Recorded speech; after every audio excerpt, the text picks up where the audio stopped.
I want to thank you all again, beginning with our Constitutional Convention that took place last year, where we asked our delegates to endorse the concept of a new union project that would drive some enthusiasm, drive some momentum, drive some hope, and raise expectations in the future that a new combined union could be a stronger and more vibrant and relevant union. Where we're weak in the economy, whether it's energy, communications, paper workers, obviously when we're weak, they are strong. Where we're strong in auto, retail, healthcare, mining, natural resources, and other sectors of the economy, they're not so strong. But when we put these two unions together on Labor Day of this weekend, we will represent every major sector of the Canadian economy. And we will have union density in communities where we never had union density in the past. And we will build local unions from the community up, not from the top. It doesn't work from the top. Top can show leadership. But what we can do under this new organization is build confidence in the local unions, build confidence in the communities, build activism, educate workers to make sure that the kind of work that we do is relevant. Via Rail workers feel vulnerable. They feel insecure. And you may or may not know Via Rail is a Crown corporation. But what's happening today, the federal government is starving them. So what does the company do? They eliminate services. So when you eliminate the runs, when you reduce the services, it puts a lot of strain on our members and puts a lot of strain on the buying public that needs to go from A to B through a very obviously appropriate Via Rail system.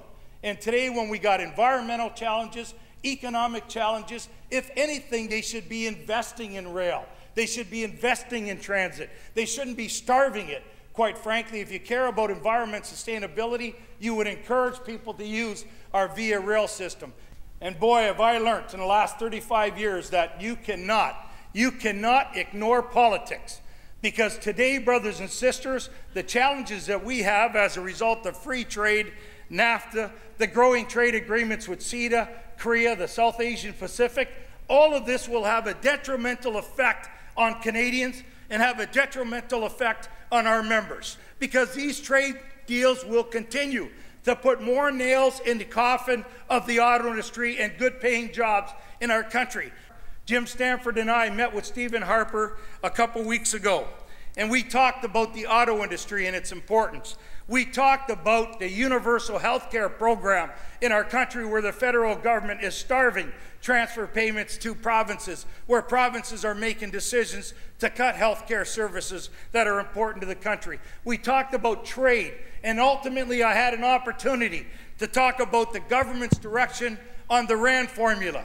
Because, brothers and sisters, today the Conservatives are meeting behind closed doors, preparing a private members' bill to eliminate the RAND formula, to eliminate union security, to eliminate the fairness in the RAND formula.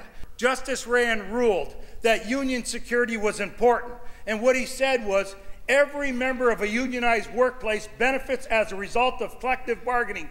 Therefore, every member should pay their dues as a result of that collective bargaining. So, brothers and sisters,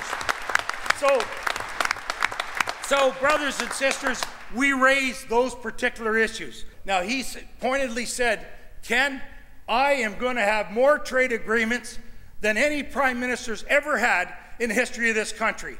I don't support the CAW's position of protectionism. And I had to tell him more times than once, it's not protectionism. It's about having a fair trade policy. It's about reciprocal trade. It means dollar for dollar value. And it frustrates the hell out of you, brothers and sisters, but we keep raising it.